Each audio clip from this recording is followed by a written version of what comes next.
Overeating, skipping meals, and making poor food choices often happen when our routines are disrupted by life changes. On 2023, 30% of workers change careers, seeking other opportunities because of work-life balance, higher pay, and just new opportunities in general. Nearly 59% of middle-income Americans consider a career change, with 40% making plans. Millennials are highly mobile, with 91% expecting to switch jobs every 3 years. Life transitions like career changes can increase stress and disrupt routines. Research shows that 70% of adults experience high anxiety during job transitions. Welcome to MT Health and Wellness Coaching, where we share practical tips on transitioning with purpose. This is your coach Marcia. Today we will explore how to manage job transitions stress while maintaining a healthy eating habits.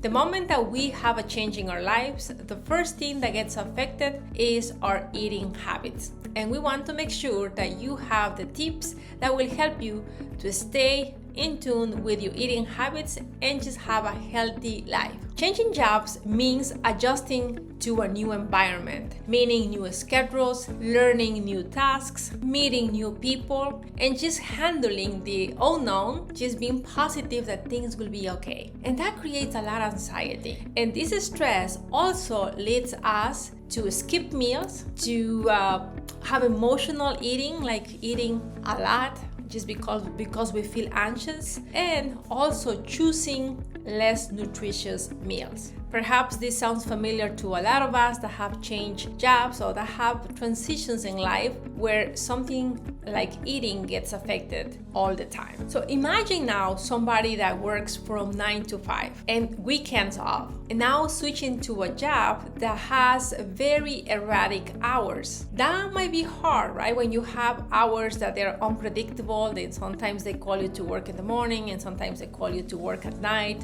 Sometimes you have to work the weekend or nights. It will be hard to plan a meal, right? Or just to have a schedule and when you need to eat.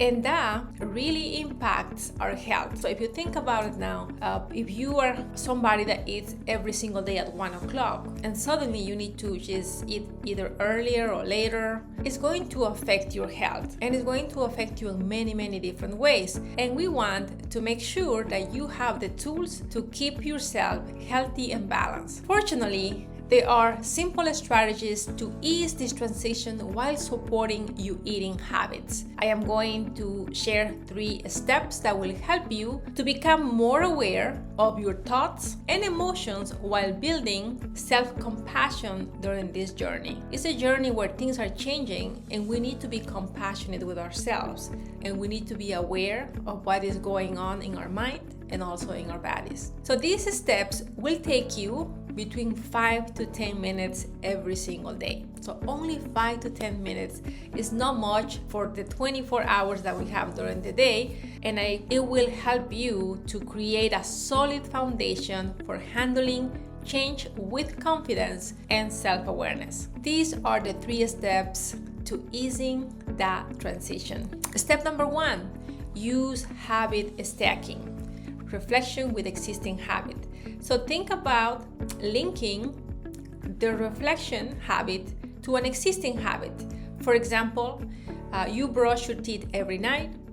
So that can be the habit that you already do without even thinking.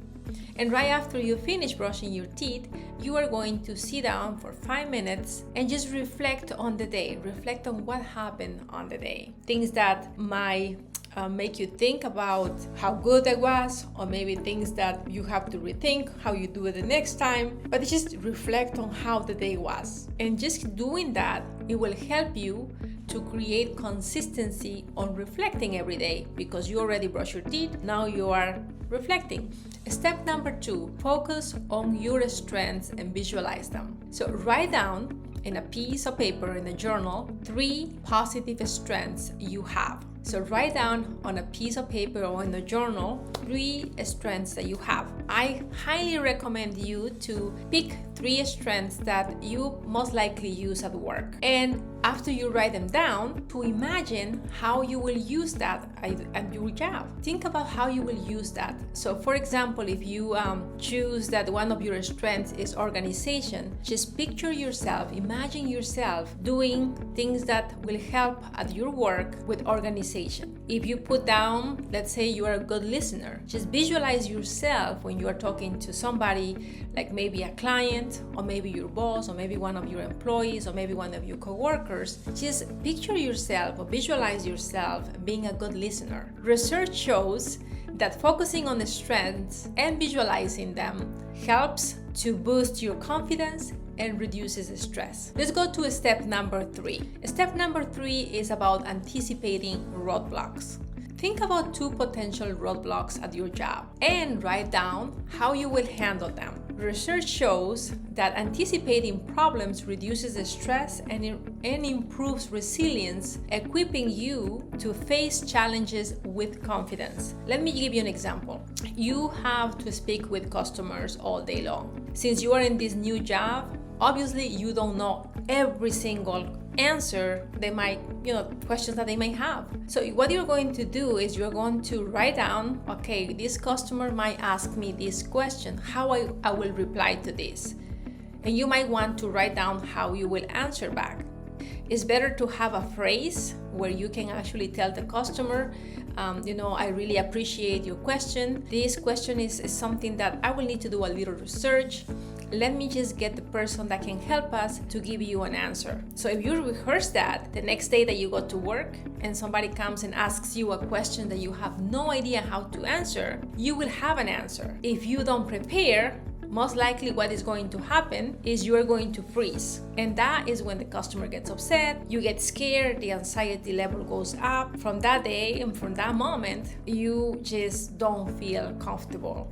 And the purpose of these steps is for you to be confident, to manage things with ease, just to show that you are in control. And just by having these steps down packed, it will help you to control or to manage your eating habits because you are in control. Now that we have covered these steps, I will love to hear your thoughts. What habit do you think will make the biggest impact on your daily routine? By following these steps nightly, you reinforce your strengths, you visualize your success, and prepare for challenges. This helps to reduce anxiety, boost your confidence, and improves your decision making. Starting your day with a clear, calm mindset also supports healthier eating habits like meal planning and avoiding emotional eating.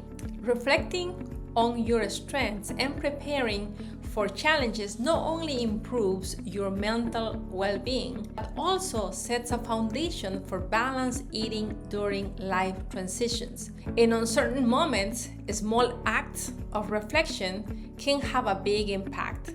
They can help approach each day with clarity, compassion, and purpose. This practice applies to all transitions in life. What transition are you facing right now? Are they affecting your eating habits?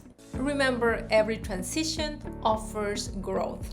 What small steps can you take today to support your well-being and habits? If you found this helpful, subscribe for more insights on habit transformation and wellness tips. Let's continue this journey together towards a balanced, intentional life. Thank you for watching.